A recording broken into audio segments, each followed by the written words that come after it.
Everyone, ഇന്നൊരു അടിപൊളി pork വരട്ടിയതായാലോ? നമുക്ക് നല്ല പോർക്കിറച്ചി കിട്ടിയിട്ടുണ്ട്. അപ്പോൾ ഇത് തൊലി കഷ്ണങ്ങളൊക്കെ ഒന്ന് മാറ്റി വെക്കുകയാണ്, കാരണം അതിൽ നല്ല നെയ്യ് ഉണ്ടാവും. അത് നമുക്ക് വറ്റിച്ച് എടുക്കണം, ആ നെയ്യൊന്ന് ഉരുക്കി കളയണം. ഓക്കെ, ഇനി നല്ല കറിവേപ്പില, തേങ്ങാക്കൊത്ത്, പക്ക നാടൻ രീതിയാണ് നമ്മൾ ട്രൈ ചെയ്യാൻ പോകുന്നത്. ഇത് വെളുത്തുള്ളി ചതച്ചത്, ചെറുള്ളി ചെറുതായി അരിഞ്ഞത്, പച്ചമുളക് ഇഞ്ചി ചതച്ചത്, ദെൻ ചെറുള്ളി ചതച്ചത്, ഇത്രയും ഐറ്റംസ് ഉണ്ട്. ഇതിന് പുറകെ ഡെഫിനറ്റ് ആയിട്ടും പൊടിവർഗ്ഗങ്ങൾ വേണം നമുക്ക്. നമ്മുടെ കുരുമുളക് പൊടി മസ്റ്റാണ് നാടൻ രീതിക്ക്. പിന്നെ മഞ്ഞൾപ്പൊടി, ആവശ്യത്തിന് മഞ്ഞൾപ്പൊടി, കണക്കൊന്നും പറയുന്നില്ല, ഒരു ആവശ്യത്തിന് നിങ്ങൾ ആഡ് ചെയ്യുക. ദെൻ പെരിഞ്ജീരകപ്പൊടി, പിന്നെ വേണ്ടത് മല്ലിപ്പൊടി, അത് കുറച്ച് അധികം എടുക്കാം. ഓക്കെ, പിന്നെ ഒബ്വിയസ്ലി നമ്മൾ എന്ത് ചെയ്യും, മുളക് പൊടി ആഡ് ചെയ്യും, അതും കുറച്ച് അധികം എടുക്കുക. ഓക്കെ, പൊടികൾ ഇത്രയും മതി. കുക്കർ അടുപ്പത്ത് വെച്ചു. ഇതിലേക്ക് നാടൻ വെളിച്ചെണ്ണ, ഇതൊരു നാടൻ രീതിയാണ്, അപ്പോൾ വെളിച്ചെണ്ണയിൽ തന്നെ കുക്ക് ചെയ്യണം. വെളിച്ചെണ്ണ ഒഴിച്ചു. ഇനി ഇതിലേക്ക് നമ്മൾ എന്താണ് ആഡ് ചെയ്യാൻ പോകുന്നത്? പച്ചമുളക് ഇഞ്ചി ചതച്ചത്. ഓക്കെ, അത് തട്ടിയിടാം. അയ്യോ, ഒരു കാര്യം മറന്നുപോയി, നമ്മൾ ഇതിനേക്കാൾ മുമ്പേ തേങ്ങാക്കൊത്ത് ആഡ് ചെയ്യണമായിരുന്നു. തേങ്ങാക്കൊത്ത് ആഡ് ചെയ്തു. അതൊന്ന് വരട്ടിയിട്ട് അതൊന്ന് എണ്ണയിലിട്ടിട്ട് ഒന്ന് മൂപ്പിച്ചിട്ടാണ് ഇതൊക്കെ ആഡ് ചെയ്യേണ്ടത്. ഓക്കെ, നമ്മൾ എന്ത് ചെയ്തു, കറിവേപ്പിലയും ബാക്കി തേങ്ങാക്കൊത്തും മാറ്റി വെച്ചു. It's okay, fine.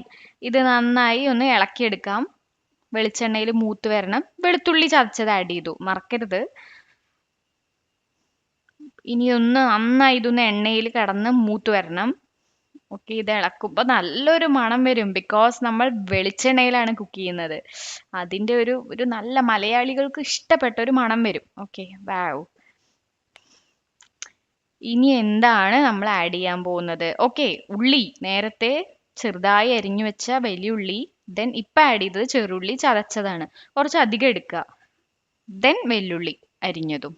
ഓക്കെ, ഈ വക സാധനങ്ങളെല്ലാം കൂടി നന്നായിട്ടൊന്ന് മിക്സ് ചെയ്തെടുക്കണം. തീയിലൊന്ന് ഒന്ന് വരണ്ട് വരട്ടെ, ഒന്ന് വഴറ്റിയെടുക്കാം. ഓക്കെ, ഉപ്പ് ആഡ് ചെയ്യുക, വെരി ഇമ്പോർട്ടൻറ്റ് സ്റ്റെപ്പ്. ഉപ്പ് ആഡ് ചെയ്തു. പിന്നീട് ഇപ്പോൾ കുറച്ച് ആഡ് ചെയ്യുക, ആവശ്യത്തിന് പിന്നീട് വേണമെങ്കിൽ നമുക്ക് വീണ്ടും ചേർക്കാം. ആഹാ, നല്ലൊരു മണം വരുന്നുണ്ട്. ഇത് ഏകദേശം വഴന്ന് വന്നിട്ടുണ്ട്. ഇനി എന്താണ് നമ്മൾ ആഡ് ചെയ്യാൻ പോകുന്നത്? ഓക്കെ, നമ്മളുടെ പൊടിവർഗ്ഗങ്ങളാണ് ആഡ് ചെയ്യാൻ പോകുന്നത്. നേരത്തെ എടുത്ത മഞ്ഞൾപ്പൊടി, മല്ലിപ്പൊടി, മുളക് പൊടി, പെരുംജീരകപ്പൊടി, കുരുമുളക് പൊടി, ഇത്രയും പൊടികൾ നമ്മൾ ഇതിലേക്ക് തട്ടി ഒന്ന് നന്നായി മിക്സ് ചെയ്തെടുക്കുക. ഫ്ലെയിം ഒന്ന് കുറയ്ക്കുക, കാരണം പൊടികൾ കരിയാൻ പാടില്ല, അതുകൊണ്ട്. അപ്പോൾ നന്നായി ഒന്ന് ഇളക്കിയെടുക്കാം. ആഹാ, ഇനി ഇതിലേക്ക് ഒട്ടും വൈകിക്കാതെ പോർക്ക് പീസസ് ആഡ് ചെയ്യാണ്. നമ്മളുടെ ഡിജു ആണ് കുക്ക് ചെയ്യുന്നത്, ഞാൻ ചേച്ചി. ഓഫ് കോഴ്സ് ഞാൻ ഒന്നും ചെയ്യാറില്ല, ഞാൻ വീഡിയോ എടുക്കാൻ ഹെൽപ്പ് ചെയ്യുന്നുണ്ട്.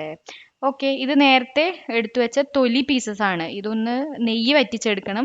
അതിന്റെ വീഡിയോ വേണ്ടവർ do comment in the comment box. Okay, so ഇനി എന്താണ്, കറിവേപ്പില ആഡ് ചെയ്തു.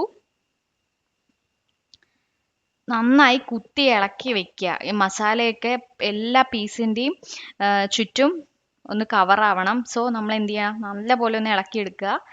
ഇനി വെള്ളം ആഡ് ചെയ്യുക. ഓക്കെ, ഇവിടെ ഒരു ഇമ്പോർട്ടൻറ്റ് കാര്യം പറയാനുണ്ട്. വെള്ളം കുറച്ച് അധികം ആഡ് ചെയ്യണം. നമ്മൾ നോർമൽ ചിക്കൻ കറി വെക്കുന്നതിനേക്കാൾ ആഡ് ചെയ്യണം. കാരണം എന്താന്ന് വെച്ചാൽ ചിക്കനിൽ നിന്ന് അത് വെന്ത് വരുമ്പോൾ വെള്ളം ഇറങ്ങി വരും, പക്ഷേ പോർക്ക് ഇറച്ചിയിൽ നിന്ന് അങ്ങനെ വെള്ളം ഇറങ്ങി വരില്ല. സോ നമ്മൾ അഡീഷണലി കുറച്ചുകൂടെ വെള്ളം ആഡ് ചെയ്യണം, അത് മറക്കരുത് വേവിക്കുന്ന സമയത്ത്. കുക്കർ അടയ്ക്കാം. ഓക്കെ, ഇനി ഒരു മീഡിയം ഫ്ലെയിമിൽ ഇട്ടിട്ട് അത് വേവിച്ചെടുത്തു. വെന്ത് വന്നിട്ടുണ്ട്. ഇപ്പോൾ നല്ല വെള്ളമുണ്ട്, പീസസ് ഒക്കെ വെന്തിട്ടുണ്ട്, തേങ്ങാക്കൊത്തും എല്ലാവിധ ഐറ്റംസും നമുക്ക് അതിൽ കാണാം. പക്ഷെ ഈ ഫോമിലല്ല നമുക്ക് വേണ്ടത്, നമുക്ക് വരട്ടിയതാണ് വേണ്ടത്. സോ ഓഫ് കോഴ്സ് നമ്മൾ വേറൊരു പാത്രം എടുത്തു. ഇത് നേരത്തെ നമ്മൾ തൊലി പീസസ് നെയ്യ് വറ്റിച്ചെടുത്തതാണ്, അതാണ് അത് അങ്ങനെ. ഇതിലേക്ക് നേരെ തട്ടുക നമ്മളുടെ വേവിച്ച് വെച്ച പോർക്ക്. സോ ഇനി എന്താണ്, വരട്ടിയെടുക്കണം. നല്ല പോലെ വരട്ടാം. ഇതേ ആവശ്യത്തിന് നിങ്ങൾക്ക് നല്ല ഡ്രൈ ഫോമിൽ വേണമെങ്കിൽ അങ്ങനെ വരട്ടാം, അല്ലെങ്കിൽ ഒരു കുറച്ച് ഗ്രേവി ടൈപ്പ് ആണെങ്കിൽ അവിടെ വെച്ച് സ്റ്റോപ്പ് ചെയ്യാം. സോ ഞങ്ങൾ കുറച്ച് നല്ലപോലെ വരട്ടുന്നുണ്ട്, പക്ഷേ വെരി ഡ്രൈ അല്ല താനും. സോ നല്ലൊരു മണം വരും ഇപ്പോൾ. നല്ലപോലെ ഇളക്കി ഇളക്കി വരട്ടി ഇടയ്ക്കിടയ്ക്ക് ഇളക്കണം. ബാക്കി നേരത്തെ മാറ്റി വെച്ച തേങ്ങാക്കൊത്ത് അതുകൂടി ആഡ് ചെയ്യാം ഈ ഒരു സ്റ്റേജിൽ. കാണാൻ തന്നെ നല്ല രസമുണ്ട് അല്ലേ? It's very delicious. ഇനി എന്താണ്? കറിവേപ്പില, നേരത്തെ മാറ്റി വെച്ച കറിവേപ്പില. പക്ക നാടൻ രീതിയാണ്. ചെറുള്ളി, കറിവേപ്പില, വെളിച്ചെണ്ണ, തേങ്ങാക്കൊത്ത് എല്ലാം ഇട്ട് വെച്ചതാണ്. ഓക്കെ, ഇത് ഓൾമോസ്റ്റ് കുക്കായിട്ടുണ്ട്. വാവ്, നല്ലൊരു സ്മെല്ല് വരുന്നുണ്ട് ഇപ്പോൾ. ഈ ഒരു ഫോമിലാണ് നമുക്ക് വേണ്ടത്. ഓക്കെ, നല്ല ബ്രെഡിന്റെ കൂടെ അടിപൊളിയാണ്. ഡിജു അതാണ് പ്രിഫർ ചെയ്യുന്നത്. ബട്ട് ഞാൻ എന്താണ് പ്രിഫർ ചെയ്യുന്നത്? നല്ല ചോറ്, നമ്മൾ പോർക്ക് വരട്ടിയത്,